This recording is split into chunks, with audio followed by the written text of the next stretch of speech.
Bom dia, pessoal. Bom dia, professores e alunos do Centro de Ensino Médio 404 de Santa Maria.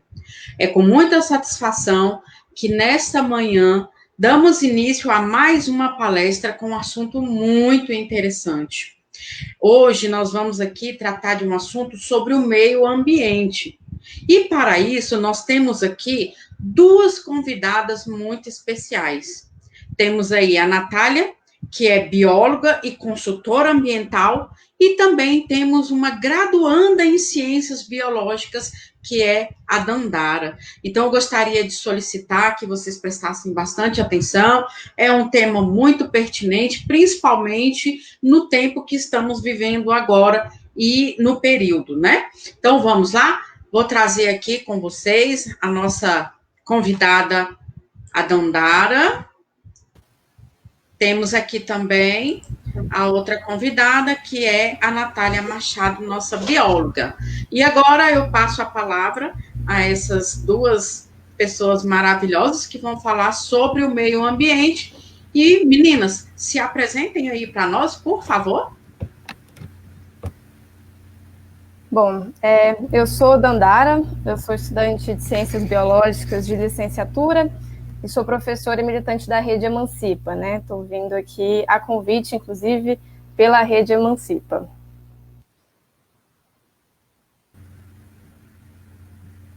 Bom dia a todos, eu sou a Natália Machado, eu sou bióloga, doutora em Ecologia e Evolução, consultora ambiental e sou uma apaixonada pela biodiversidade e entendo que não tem como a gente dividir ser humano de natureza e é isso. Meu trabalho é nesse foco.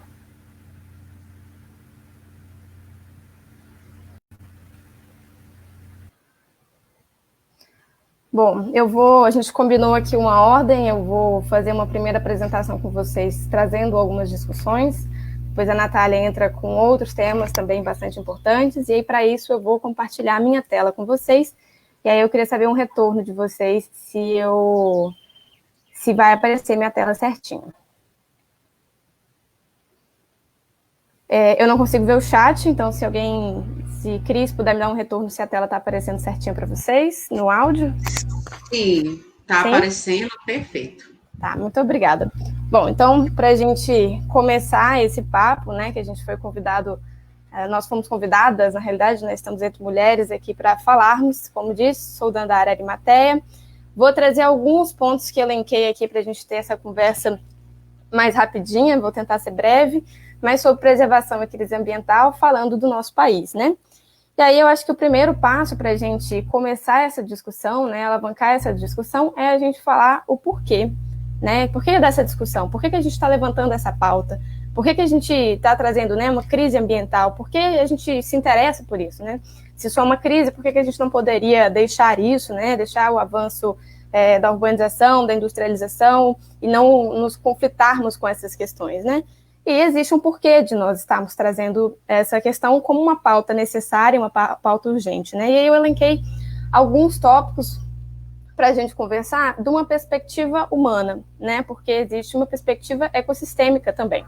Mas se nós olharmos ao redor, eu convido vocês a observarem o que vocês estão usando para acessar essa conversa, seja o celular, seja o computador, a mesa onde está apoiado, tudo que está ao nosso redor adveio em algum momento, em alguma instância, de algum recurso natural, né? Tanto o nosso computador, quanto todos os móveis, a nossa própria casa, as paredes, tudo vieram de recursos naturais. Então, o modo de vida urbano que nós temos hoje, né, que a maioria de nós hoje vivencia, vem e depende desses recursos. Mas não só isso, né, mas a alimentação também, e aí eu ainda trago, né, a questão da segurança alimentar, então alimentação de qualidade, né, de conhecimento, a gente está vivenciando agora um momento, né, que foi trazido de novo à tona a questão do nosso guia alimentar, que é uma referência no Brasil e fora, né, mas a nossa alimentação, ela também vem, né, desses recursos naturais, e alimentar-se com qualidade é a gente ter uma diversidade, a gente ter produtos, né, naturais de qualidade, etc, e não só isso, mas outros recursos também, então a roupa que nós vestimos, o consumo de eletrônicos, de móveis, de tudo que a gente consome, basicamente, advém de recursos naturais. Né? Além disso, a gente tem a questão da saúde e da ciência, E aí, nisso, eu trago, né, os medicamentos que nós utilizamos, esses que a gente compra na farmácia, dependem da ciência, dependem do meio natural, porque é de lá que nós tiramos os conhecimentos, tiramos, né, os químicos que nós utilizamos a partir de plantas, ou mesmo que utilizamos animais para a produção de vacina, tudo isso é muito importante para a saúde humana. E não só, né, esse medicamento que a gente conhece, mas os tratamentos como um todo, e tratamentos que nós só temos hoje porque aprendemos e porque foi passado das populações tradicionais que já estão, né, nessa forma de vida com a natureza, muito antes do nosso modo de vida urbano que a gente vive, né?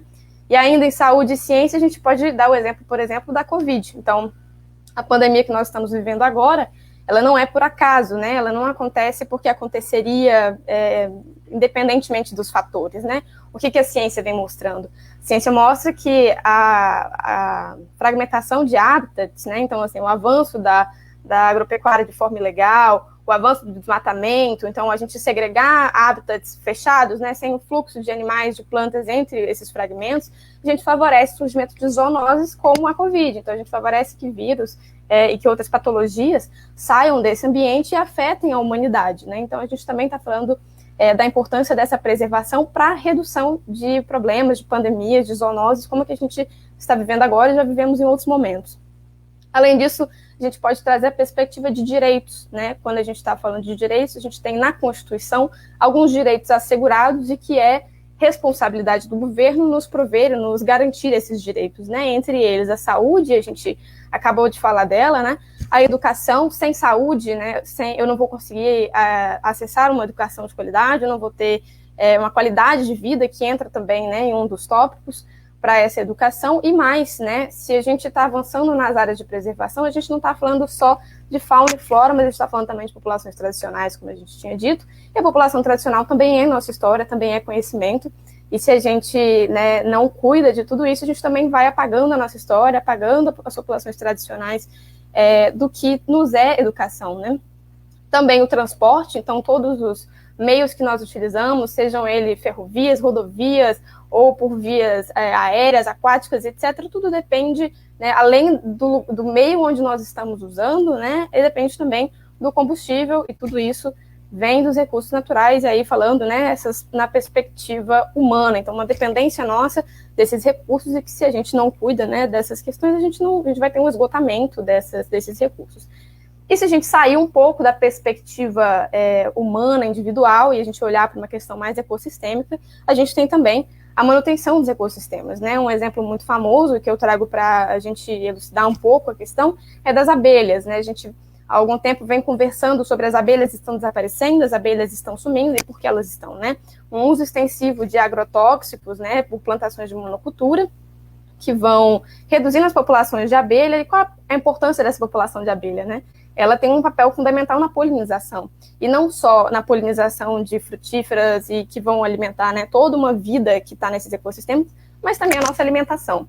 E aí uma redução na produção alimentícia humana significa o encarecimento no valor, né, então, de novo, uma segregação, né, a desigualdade sendo evidenciada, sendo fortalecidas, né, e o aumento da fome e tudo mais. Mas, assim, esse exemplo é só para mostrar que a gente tem um efeito dominó, e isso não vale só para o que atinge a nós, seres humanos, mas o ecossistema como um todo, e ele é regido e ele é mantido por fatores bióticos, né, que vão ser esses seres vivos, e fatores abióticos, e isso vai influenciar nossos regimes de chuva, nossa sazonalidade, e isso vai impactar não só a nós, seres humanos, mas a toda a diversidade. E, bom, agora que a gente já conversou um pouco sobre por que, né, preservar, a gente pensa como fazê-lo, né? Como é que a gente vai preservar não só essas áreas, mas também a vida que habita nelas, né? E aí, bom, a gente tem vários recursos para fazer isso, e um dos recursos possíveis é a partir de normativas, né? A partir da legislação. E aí eu trouxe o exemplo da SNUC, que é o Sistema Nacional de Unidades de Conservação, que foi aprovado no ano 2000, mas ele não surgiu no ano 2000, né? Ele vem de quase 12 anos de uma luta ambientalista, desde a Constituição, em 88, nessa pressão e nessa conversa de ambientalistas, na necessidade de nós trazermos normativas de proteção, né? E na SNUC a gente tem, então, a separação, né, de áreas, né, a descrição de áreas de preservação. E qual é o intuito? O intuito é a gente preservar áreas distintas, biomas distintos, em graus diferentes de proteção e podendo haver uso, né, sustentável. A gente tem as áreas de proteção integral e áreas de uso sustentável, vai ter uma diferença entre elas na utilização principalmente, mas uma forma de trazer isso numa ideia atemporal, né? Então a gente faz uma normativa não para que ela dure um governo ou outro, mas que ela dure por vários governos, que elas tenham uma durabilidade longa. E se a gente está falando que elas vão ter uma durabilidade longa, será que os governos desses, né, olhando para uma perspectiva federal, que vão ter durações de 4 anos, vão impactar essas normativas? E bem, a gente vai discutir um pouco disso, né? E se a gente for olhar essas questões de anos, eu trouxe para vocês um dado do Observatório do Clima. A gente teve, por exemplo, em 2019, o menor número de multas aplicadas nos últimos 15 anos. E aí a gente pensa, nossa, que bom, né? Então estamos reduzindo os crimes ambientais. E aí, se a gente for cruzar mais alguns dados, como os dados do INPE, a gente vê que não é bem isso que está acontecendo, né? Então, assim, 2019 teve um aumento considerável no desmatamento, em queimadas, porém, o número de multas ambientais não acompanhou esse crescimento e, então, tem alguma coisa errada, né? Por que a gente está aumentando o crime ambiental e as multas não estão aumentando?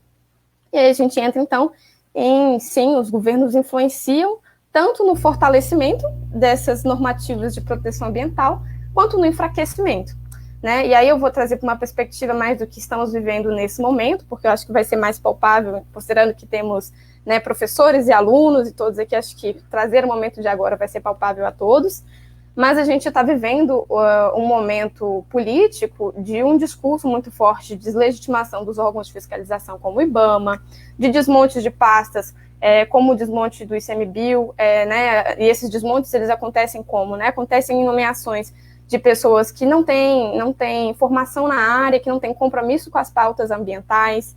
A gente tem um momento, né, de muito negacionismo, onde a gente está vendo, por exemplo, a pandemia acontecendo, né? Chegou hoje ao triste patamar de 1 milhão de mortos no mundo inteiro, e no Brasil caminhando para 150 mil mortos, né? Onde há um negacionismo do impacto disso, da importância da ciência no enfrentamento, e etc. E, a partir de tudo isso, né, uma projeção e um impacto muito grande das fake news. E aí eu trouxe essa foto aqui embaixo, né, de um acompanhamento que eu fiz no Parque Nacional Chapada dos Veadeiros, de um manejo de fogo, para falar de uma fake news que foi trazida algumas semanas atrás, né, de um vídeo de funcionários do ICMBio fazendo manejo de fogo no Pantanal, e onde foi dito que eles estavam tacando fogo no Pantanal, né? Mas e se a gente for olhar com responsabilidade ao que é feito, conhecendo o trabalho, as funcionalidades e a ciência por trás, a gente sabe que isso se chama manejo de fogo, e é uma metodologia utilizada para parar o fogo e reduzir o impacto do fogo, esse fogo que é antrópico, porque esse fogo não acontece do nada, só existem duas, né, grandes, vamos dizer assim,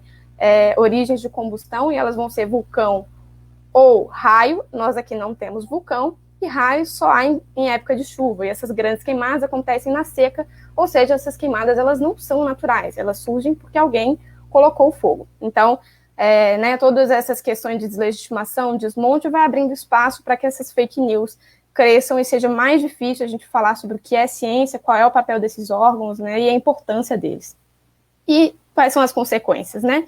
A gente já falou de algumas dessas consequências, que é, por exemplo, as fake news crescendo e se espalhando com muita facilidade, e a ciência tendo que correr e falar de o que a gente está fazendo, por que a gente está fazendo. Mas não só isso, né? Os dados mostram para a gente também um crescimento de desmatamento.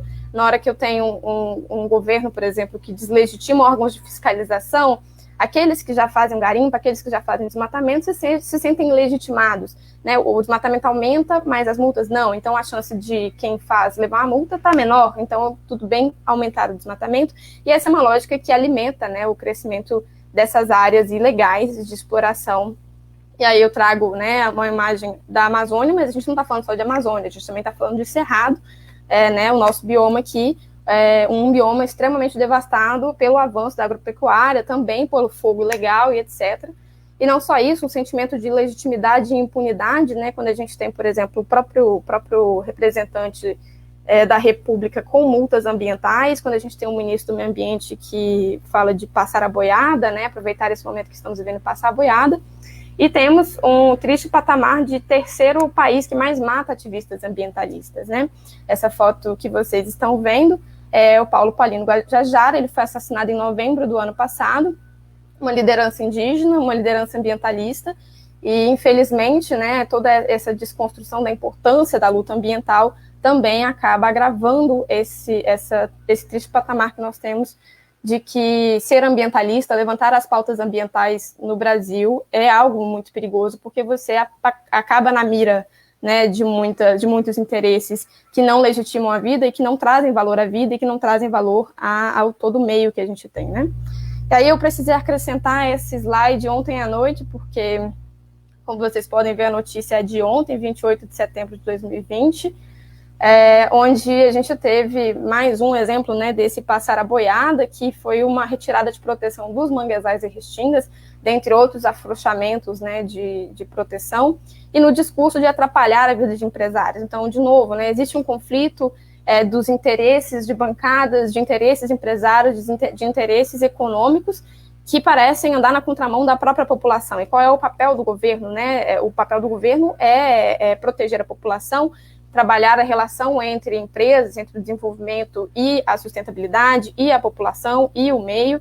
E aí trago, né, assim, só para a gente relembrar, né, as restingas e os manguezais não são áreas de problema, não são áreas de esgoto, não são áreas que atrapalham a construção de hotéis em beira de praia, né? Na realidade, eles têm um papel muito importante no ecossistema marinho, no ecossistema costeiro.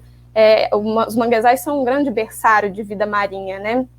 Tanto de vida marinha, crustáceos, peixes, mamíferos, como aves. Então, a retirada e a destruição desses hábitats, eles vão reduzir essas populações. A gente vai estar gerando impacto para além do nosso continente terra, né, mas também em questões marítimas, e também uma proteção do avanço do mar em direção às cidades. Então, de novo, a gente vai bater lá nos direitos, né, a uma moradia digna, ao acesso à educação, à saúde, por conta de uma retirada de proteção.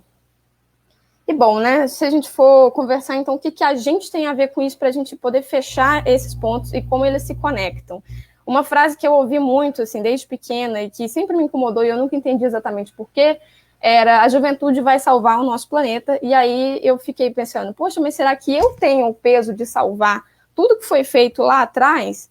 E não, né, nós todos temos, todos que estão aqui assistindo, jovens, adultos, mulheres, homens, todos os gêneros possíveis, todas as cores possíveis, nós temos responsabilidade em mitigar todos os impactos que nós geramos, né, a partir do nosso modo de vida, de produção, urbano, etc.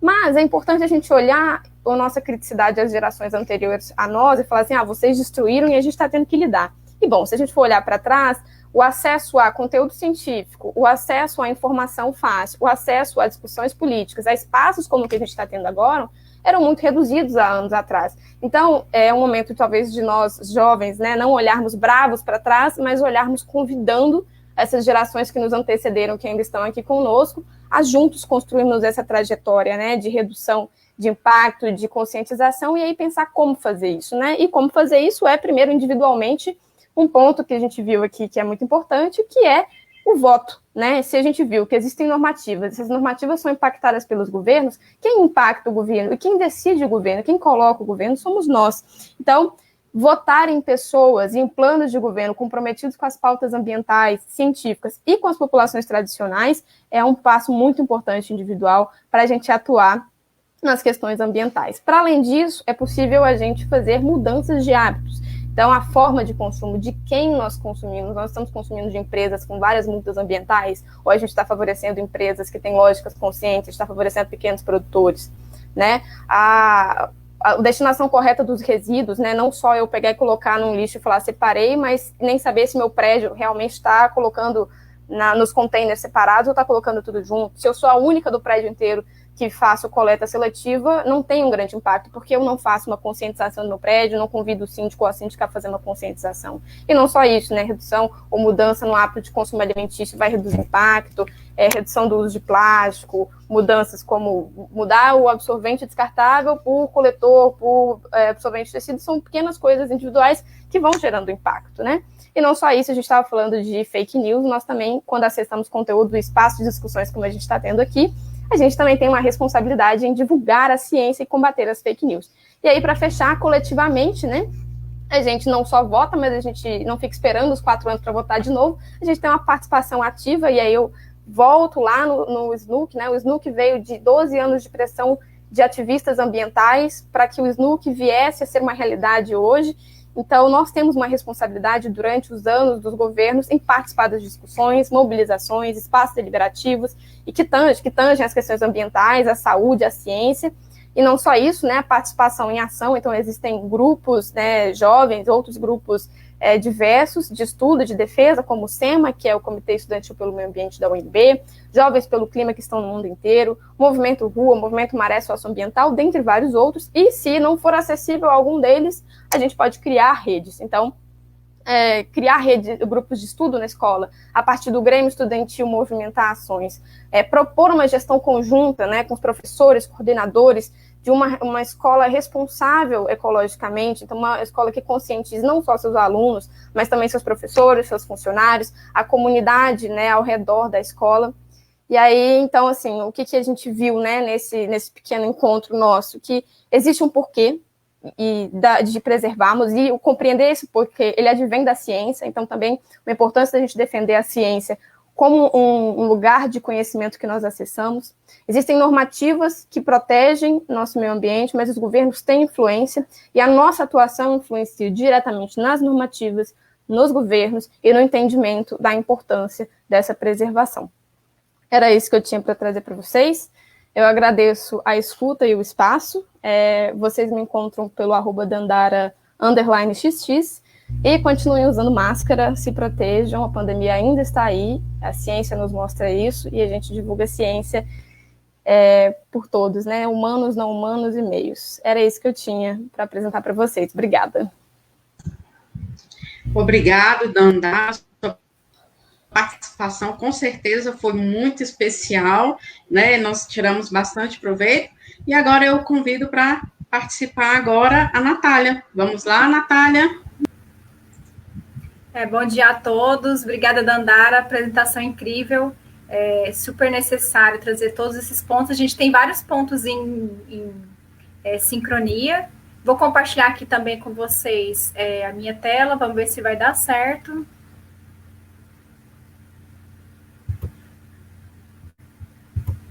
E aí eu também quero um retorno aí de que minha tela está sendo compartilhada certinho. Acho que sim, né? Perfeito, ótimo. Natália, tá ótimo. Ótimo.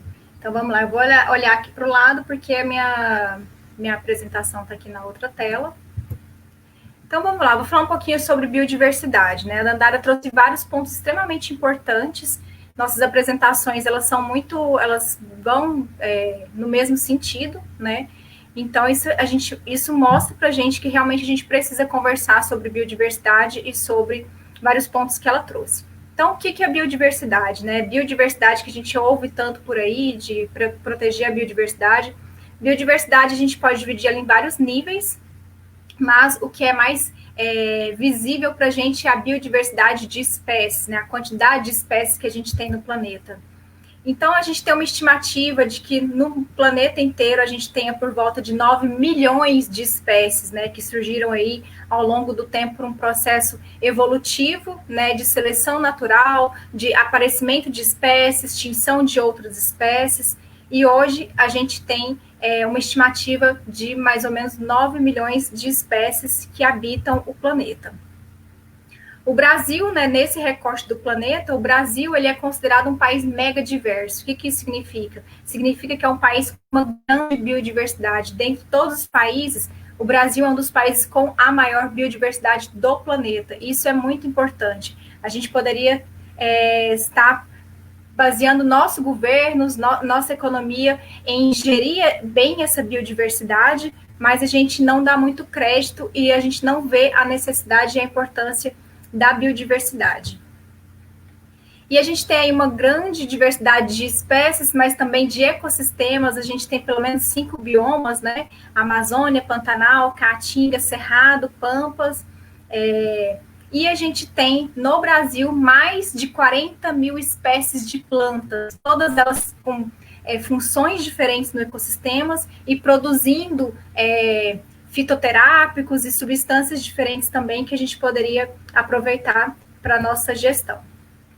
Dentre todas as espécies que surgiram no planeta, surgiu lá no finalzinho agora, né, no finalzinho da história aqui mais recente, surgiu o Homo sapiens, né? Então, o aparecimento do ser humano na história da Terra, esse aparecimento ocorreu muito no finalzinho, né, dessa história evolutiva. E eu falo que a gente chegou no finalzinho dessa história e já quis sentar na janela, né? Então, o ser humano, ele se sente uma espécie, porque a gente teve um salto cognitivo muito grande nos últimos anos, né? Então, aqui a gente tem nessa foto uma representação de todos os Homo, né? Gênero Homo, que a gente teve surgindo aí ao longo do tempo, e calhou, por questões evolutivas e relação entre as espécies, de sobrar apenas o Homo sapiens, tá?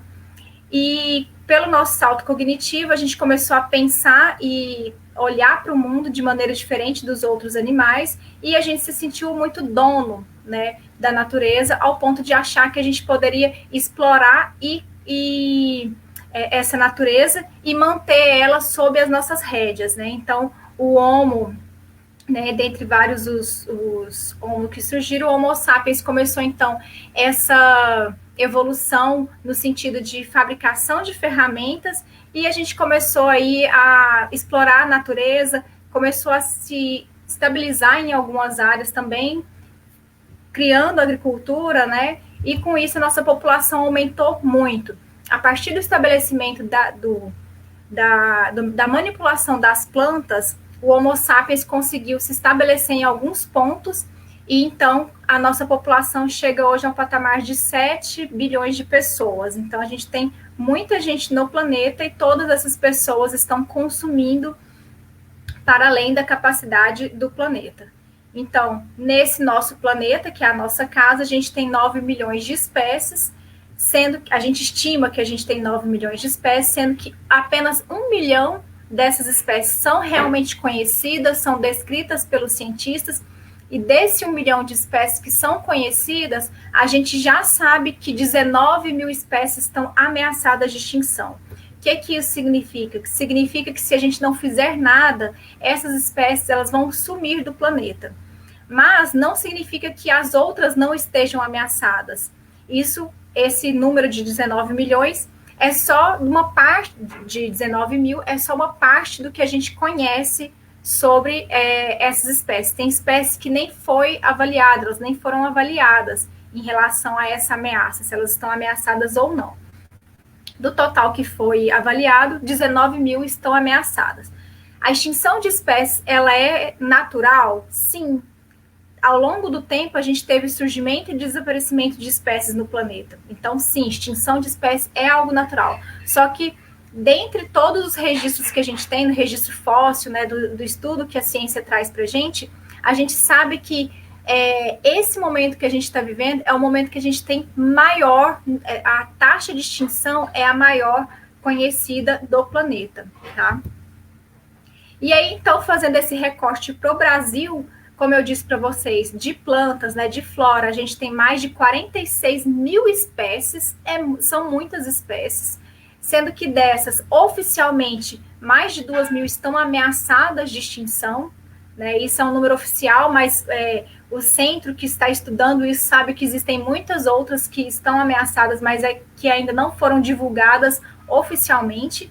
E de fauna, a gente tem 9 mil espécies de vertebrados, eu não estou dizendo dos invertebrados, e dessas, mais de 1.000 espécies estão ameaçadas de extinção, ou seja, se nós não fizermos nada, essas espécies vão deixar de existir, sendo que a gente não sabe qual que é a consequência que isso vai ter nos ecossistemas e na nossa vida. Então, ainda sobre o Brasil é um país que tem uma alta taxa de perda de áreas naturais no mundo inteiro, tá? A gente teve aí momentos em que a gente teve uma desaceleração do desmatamento, mas agora nos últimos tempos a gente está vendo aí um desmatamento muito intensificado, e isso tem grandes consequências. Uma das maneiras de se fazer desmatamento no Brasil é através do correntão, em que você passa um trator e vai arrastando tudo que tem ali sem qualquer critério, tá? Para usos diversos dessas áreas. E uma grande parte do que é desmatado hoje no Brasil é utilizado ou para pecuária ou para agricultura. Então, nos últimos tempos, a gente tem um salto muito intenso do uso do solo para atividades agrícolas, principalmente grãos, tá, em larga escala, é o chamado agronegócio. E o Brasil, então, é considerado por muitas pessoas como o grande celeiro do mundo, ou seja, o local em que a gente vai produzir os alimentos para abastecer todo o planeta.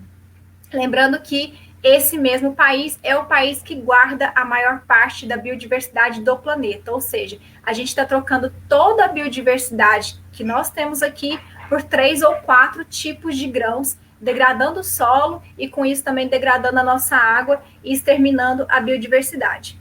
Desses grãos que são produzidos no Brasil, a gente fala muito de alimentar o planeta, né, com esses grãos, mas 70% desses grãos, eles são exportados para a China, a preços muito baixos, que não consideram, por exemplo, a perda de água e de solo que a gente tem por processos erosivos, tá?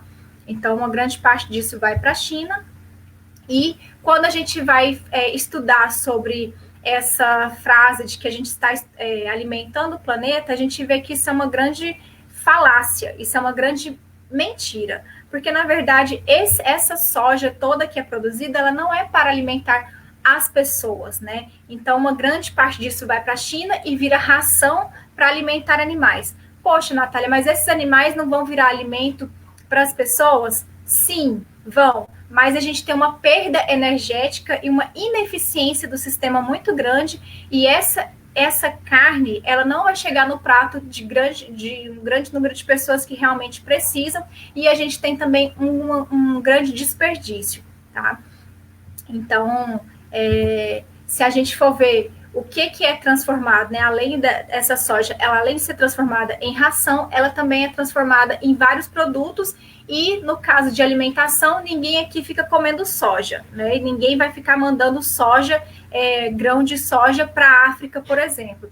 Então, isso tudo é processado em alimentos que fazem muito mal para a nossa saúde e também para a saúde do planeta, porque são alimentos que passam por um processo de industrialização e são embalados, e todos esses plásticos, a gente sabe que a maior parte disso não é reciclado, e o que pode ser reciclado vai ser reciclado poucas vezes. Então, esse alimento ele é muito pouco nutritivo em comparação ao grande dano ambiental que a gente causa, não só para o país, mas para o planeta inteiro. E aí, só para a gente lembrar sobre a expansão da soja, os dados das agências que trabalham com soja, como, por exemplo, a Embrapa e das associações de produtores de soja, mostram que o que a gente produz hoje de soja daria para alimentar todo o planeta. Mas eu não quero comer só soja, vocês não vão querer comer só soja, principalmente soja entupida de agrotóxico. Então, a gente, olhando pela perspectiva do que a gente tem hoje de produção, a gente não precisaria aumentar mais a nossa produção de soja. A gente poderia manter, isso estável, tá? Então, mas a verdade não é essa. A verdade é que a gente quer sempre aumentar essa produção de soja. E pegando aqui o mapa da fome, né, no mundo, esse mapa é de 2018, a gente tem aqui alguns países que são muito acometidos pela fome, como, por exemplo, os países ali que compõem o continente africano. Inclusive, a China também é um país em que as pessoas passam muita fome, apesar de 70% da nossa soja ir para lá. E a gente entende, então, que o problema da fome está relacionado não com a presença, não com a existência de alimento, entre aspas, disponível no planeta, mas sim com a distribuição desse alimento e desses recursos, tá?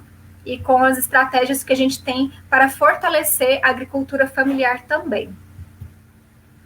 Então, se a gente tem 800 milhões de famintos no mundo inteiro, a gente tem, por outro lado, 600 milhões de pessoas que estão obesas, quase o mesmo número, né? Então, são pessoas que, além de comerem, além do necessário nutricionalmente, elas comem um alimento que não faz, que não supre as necessidades nutricionais. Então, a gente não tem um problema real de fome no mundo.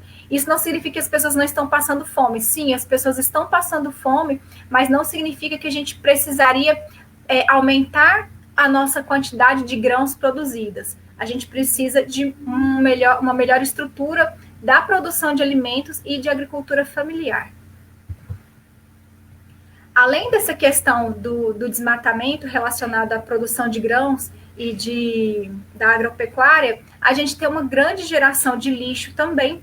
Então, no Brasil, a gente tem 800 milhões de toneladas por ano de lixo que são produzidos e menos de 3% disso é reciclado, tá? Lembrando que a reciclagem não é a grande solução.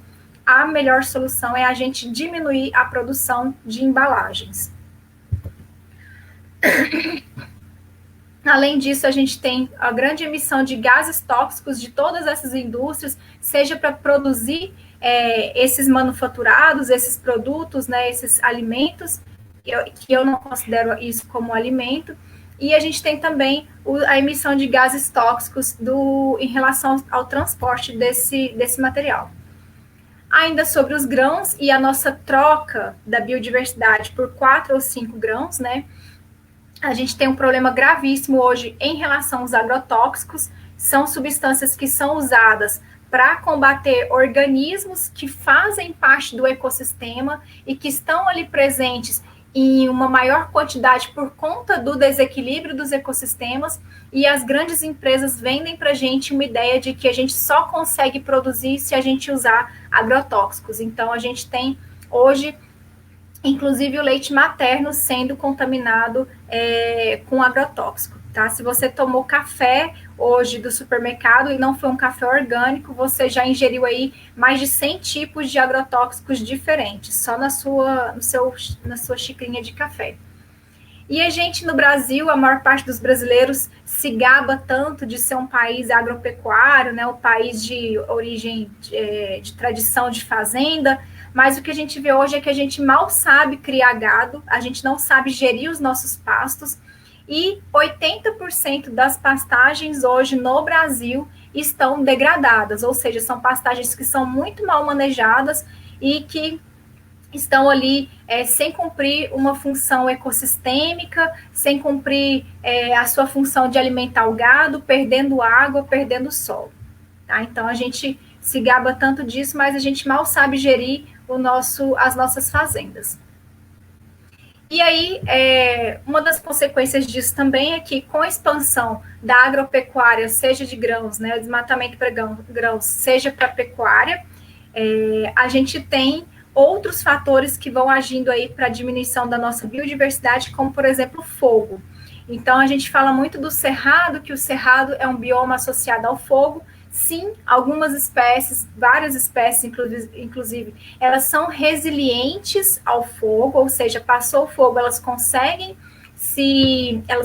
voltar, rebrotar, mas a gente tem uma grande parte das espécies que não conseguem, e as queimadas no Brasil, né, como a Dandara já falou, existem 2 fontes de origem natural de fogo, e fogo do cerrado natural seria fogo de raio, e a gente não tem, nesse momento, nenhum episódio disso acontecendo. Então, a gente tem 97% hoje das queimadas no cerrado são causadas por pessoas que querem limpar a sua pastagem, porque quando o fazendeiro coloca fogo, aquela pastagem ela rebrota com mais vigor. Quem tem fazenda já percebeu isso, já viu isso em algum momento.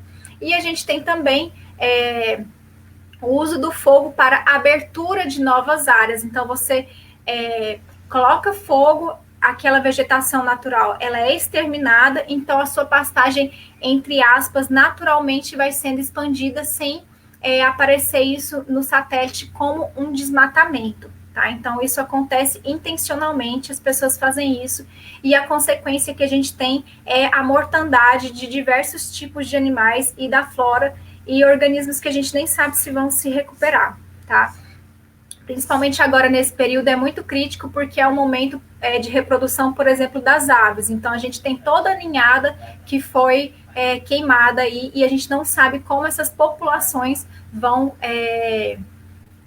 reagir a isso. Infelizmente, a gente tem pouquíssimos, praticamente nenhum governo lidou bem com questão ambiental, seja no Brasil, seja no mundo. A gente tem o ser humano aí achando que pode controlar, né, e quer colocar a natureza sob as suas rédeas e não entende que o ser humano precisa fazer parte da natureza.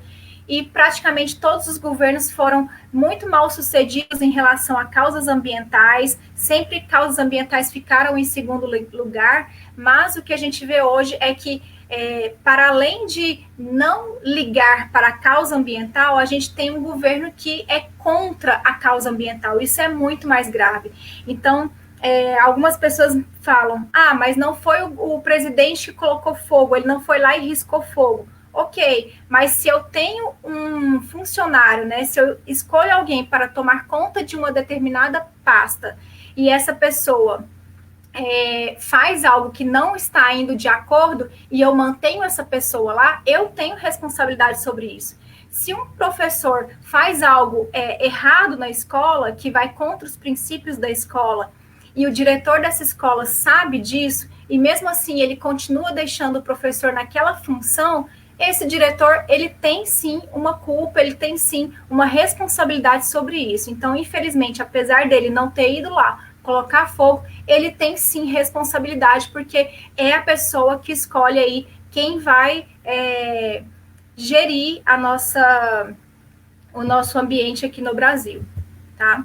E aí, como a Dandara falou também, ontem, isso a gente vê todos os dias acontecendo no Brasil, um desmonte da política em relação às causas ambientais. Isso é muito grave, muito grave. Lembre-se que o Brasil é o país mais biodiverso do planeta. A gente precisaria estar dando mais importância para essa biodiversidade, mas a gente vê a biodiversidade como um entrave. E ontem a gente teve aí um enfraquecimento da legislação em relação à proteção dos mangues e restingas. Só para você saber, se você gosta aí de comer um peixinho do mar, né? A gente está aqui no Cerrado, mas para quem gosta de comer aí um peixinho, né, que vem lá do mar, gosta de viajar para a praia e lá comer no restaurante o seu peixinho, saiba que mais de 80% dos peixes marinhos, né, dos organismos marinhos se reproduzem nos mangues. Os mangues são os berçários da vida marinha. Então, são áreas muito importantes para toda a vida do planeta, inclusive. E aí, para quem está dizendo, né, que para quem entende que, mas como que a gente vai lidar com questão de economia, ecologia, as coisas são, né, para a economia avançar, a gente precisa, não tem como a gente pensar em ecologia. Gente, ecologia é uma ciência, tá?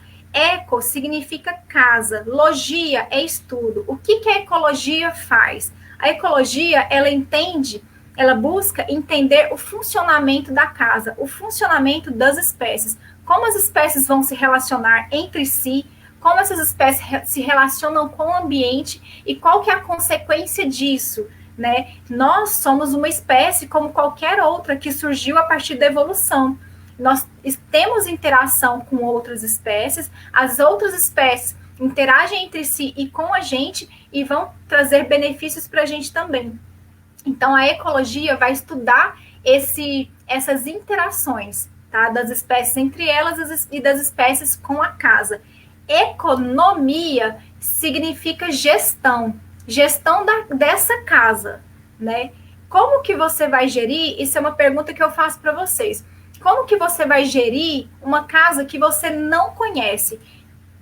Né? É complicado. Pensa na sua casa física mesmo. Como que você vai gerir a sua casa se você não sabe se tem arroz, como que a água vai chegar, se tem água, se aquela água chega, por onde que aquela água chega, se vai ter energia, né? Então, para você gerir uma casa, você precisa entender essa casa. Por isso, todos os cursos de economia, eles deveriam ter disciplinas de ecologia, tá?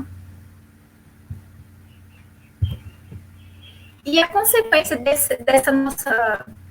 dessa nossa falta de entendimento, né, da relação dos organismos e da nossa relação com o planeta, né, e as consequências disso, é que a consequência disso é que a cada 20 minutos uma espécie é extinta do planeta.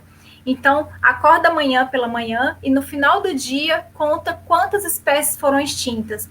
Isso é consequência dos nossos atos e da nossa falta de entendimento sobre os ecossistemas, tá?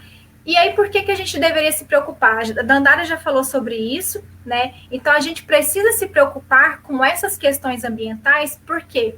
Por diversos motivos. Um dos motivos isso tem consequências sobre a nossa sobrevivência. A gente está passando por um período agora de intenso calor. Aqui na minha cidade, que é Goiânia, a gente está com temperaturas altíssimas, escassez hídrica, e isso é uma consequência da nossa falta de gestão dos ambientes naturais ao redor da cidade, tá? Então, a gente tem aí que se preocupar por conta, por exemplo, dos serviços ecossistêmicos. Então, o que são esses serviços ecossistêmicos? São serviços, são produtos, serviços que a natureza fornece para a gente gratuitamente, na nossa visão antropocêntrica, né? Então, por exemplo, uma árvore na calçada fazendo uma sombra, e é lá que você vai parar o seu carro, isso é um serviço ecossistêmico, ela está diminuindo a temperatura daquele local. Então, oxigênio, purificação da água, produção de madeira, tudo isso são serviços ecossistêmicos. E aí, um dos mais clássicos, né, que a gente tem por exemplo, a função de polinização. Se a gente exterminasse as abelhas hoje, a gente entraria em colapso muito mais rápido do que a gente vem caminhando, tá? E a gente fica se perguntando, então, a gente está num momento, então, muito crítico, e o que a gente pode fazer? Será que tem algo que a gente possa fazer nesse momento, né? Então, existem outros caminhos? Sim, existem outros caminhos, mas esse é o momento crucial, é o momento mais importante da história da humanidade. Por quê? Antes a gente tinha populações, a gente tinha grupos de seres humanos que viviam mais isoladamente. Hoje, gente, é um planeta só, é globalização. O que acontece na China tem repercussão no mundo inteiro. O que acontece na Suécia tem repercussão. Então, o que acontece em um ou outro país vai repercutir no mundo inteiro, porque a gente vive num mundo globalizado. É muito fácil hoje a gente sair de um país e ir para outro. Antigamente levava-se dias, meses para a gente conseguir chegar no outro país, e então o problema de um país não necessariamente afetava outro, mas hoje não. Hoje a gente vive num mundo globalizado e a gente está caminhando, a sociedade, a comunidade humana está caminhando para o colapso. Mas sim, existem outros caminhos, mas o momento da gente agir é agora. Então, uma das coisas que a gente precisa fazer urgentemente é repensar o modo de gerar e de gerir os nossos recursos. Então, a gente precisa pensar com uma cabeça ecológica. E pensar com uma cabeça ecológica, gente, não é só jogar lixo no lugar certo. Isso não é ecologia, tá? Ecologia é a gente entender como eu já disse anteriormente, né, como os organismos se interagem e como eles vão interagir com o meio, usar o nosso sapiens, né, que o Homo sapiens é o ser humano que tem sabedoria, então usar a nossa sabedoria para fazer a leitura da natureza e gerar melhor esses recursos e buscar maneiras melhor, gerir melhor esses recursos e buscar maneiras melhores da gente gerar recursos. Uma das maneiras da gente fazer isso em relação, por exemplo, à nossa produção de alimentos é com a agroecologia, em que a gente tem aí o entendimento dessas espécies e a aplicação disso na nossa gestão e na nossa produção de alimentos, tá? Convido vocês a conhecerem o trabalho desse suíço que está aqui no Brasil já tem muito tempo. Ele desenvolveu uma agricultura que ele chama de agricultura sintrópica, que é uma agricultura baseada em processos e não em insumos, porque hoje a nossa agricultura convencional ela é baseada em insumos, a gente traz tudo de fora para alimentar ali algumas plantas, tira tudo que a gente acha que pode ser prejudicial, como fungos ou outros organismos ali que poderiam, inclusive, beneficiar as plantas. A gente não entende qual que é a função deles, a gente tira, traz insumos e produz à base de muito impacto ambiental. Essa agricultura que ele propõe é uma agricultura a partir da leitura dessas interações entre as espécies. Então, eu convido vocês a buscarem mais informação sobre isso. E o que ele vem fazendo é algo incrível. Ele, só para vocês terem uma noção, ele comprou há mais ou menos uns 20 anos, 20, 30 anos, uma fazenda na Bahia. E era uma fazenda totalmente degradada, que não tinha nenhuma nascente, e ele foi plantando nessa área, e ele hoje tem o maior trecho de Mata Atlântica da região e conseguiu recuperar apenas com o tipo de agricultura que ele faz, mais de 14, na verdade, umas 17 nascentes, tá? Na região dele, hoje em dia, chove e ele é conhecido pelos vizinhos como chama-chuva, tá? Então, essa fazenda aqui é a fazenda Olhos d'Água, que ele conseguiu recuperar com base numa agricultura que traz a lógica da natureza.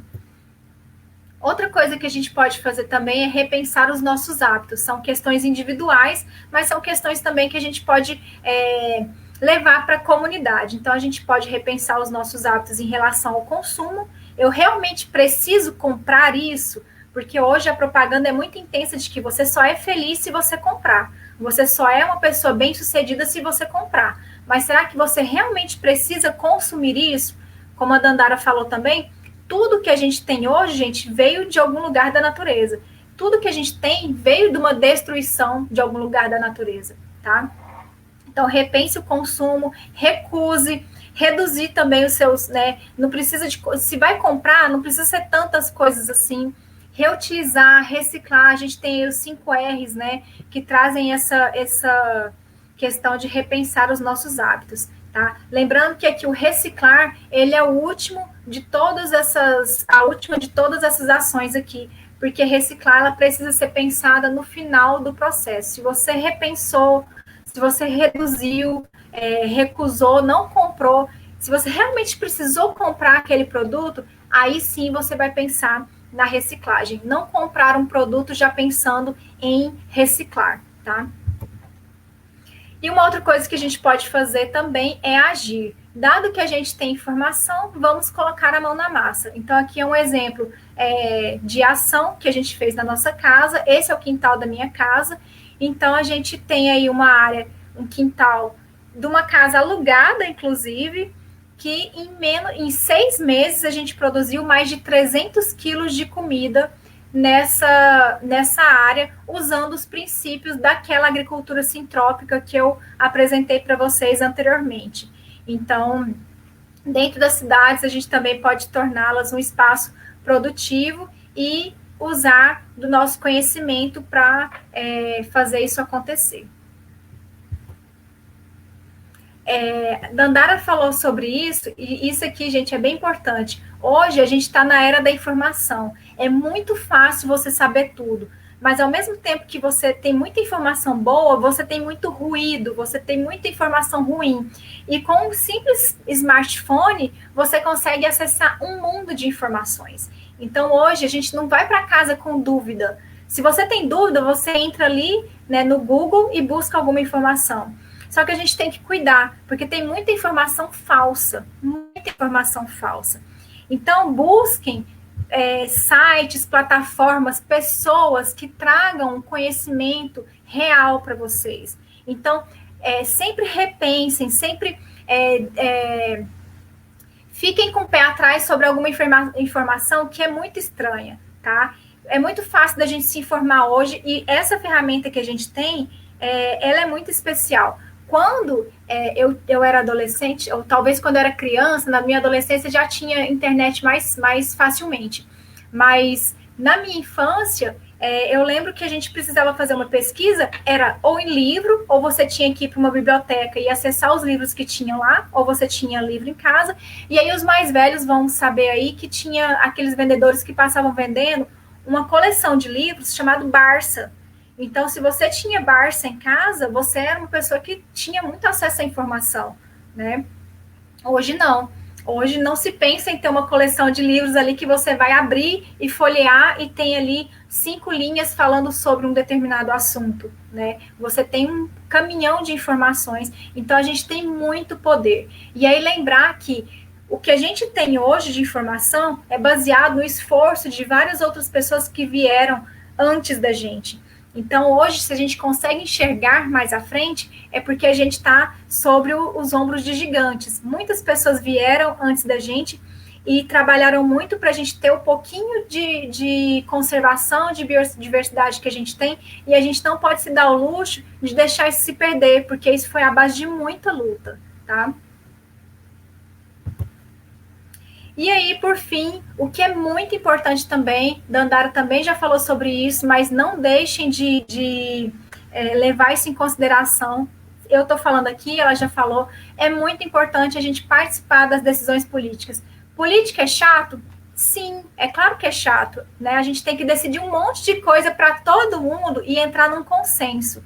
Mas a gente pode tentar fazer isso ser um pouco mais divertido e a gente precisa deixar de colocar delegar para os outros as nossas escolhas. Então, escolham melhores representantes. Agora a gente está no momento que vai começar as eleições municipais, então escolham bons vereadores, isso é extremamente importante, e bons prefeitos. Se todas as cidades escolhem bons prefeitos, que têm aí projetos interessantes de agroecologia, de conservação da biodiversidade para a sua cidade, isso é muito mais fácil de ser repassado para o nível estadual e depois também para o nível federal. Então, participar de decisões políticas é muito importante. E decisão política, gente, a gente faz todos os dias. Decisão política não são só os políticos que fazem.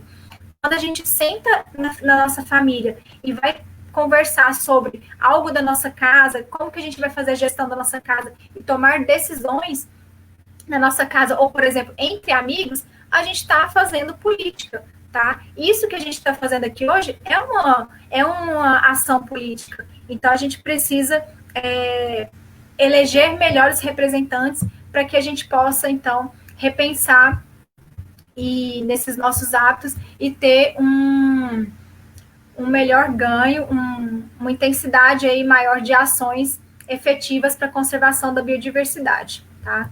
Então, é isso que eu tinha para falar para vocês hoje. Fico à disposição. Aqui vocês vão ver o link para o meu Instagram. Podem me seguir lá, natalia.machado.piaia. Sempre posto lá algumas coisas sobre agroecologia, sobre como a gente tem que lidar com essa relação, nessa nossa relação com o planeta. E fico à disposição e agradeço muito o convite.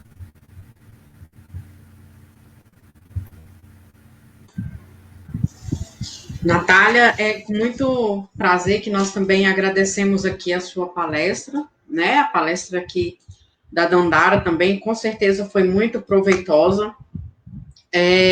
Quando a gente fala, quando o assunto é meio ambiente, é muito importante a gente lembrar que se propõe mudanças de hábitos, como você mesmo falou aqui, né, no finalzinho da sua palestra. E eu achei interessante você também falar sobre os 5 R's, que faz parte dessas mudanças de hábitos, né?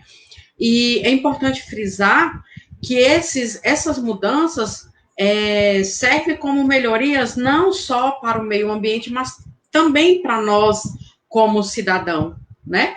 E essa palestra que vocês trouxeram para nós hoje vai servir como uma inspiração para que nós possamos buscar meios para fazer essas mudanças, né? Como você mesmo citou, na hora que a gente for escolher os nossos candidatos, vamos procurar conscientizar esses candidatos que eles também precisam nos ajudar nessas mudanças, né? Que eles também se tornem responsáveis pelo meio ambiente, pela melhoria em si. Por quê? Porque hoje nós estamos passando por um momento muito crítico da história da Terra. A humanidade está passando por um momento em que ela precisa escolher o seu futuro. Então, eu acredito que nós estamos no caminho certo, né? Embora não seja muito fácil essa transformação, mas a gente precisa continuar trabalhando, pois é de pouco em pouco que a gente vai conseguir um resultado positivo. Então, essas palestras que vocês hoje passou para nós, essas informações, foi muito importante, né? Lá na nossa escola, nós temos duas colegas que trabalham também em prol do meio ambiente, em prol dessa conscientização, e, assim, é uma satisfação imensa poder saber que também tem pessoas como vocês que têm essa preocupação. Muito obrigado. Quero aqui, em nome do 100.404, agradecer vocês por terem aceitado esse convite e já quero deixar aberto aqui que vocês sejam nossas convidadas futuramente, quando passar esse período crítico, né? Que vocês estejam presencialmente na nossa escola, né? Trabalhando não só com os professores, mas também com os nossos alunos. Muito obrigada, meninas.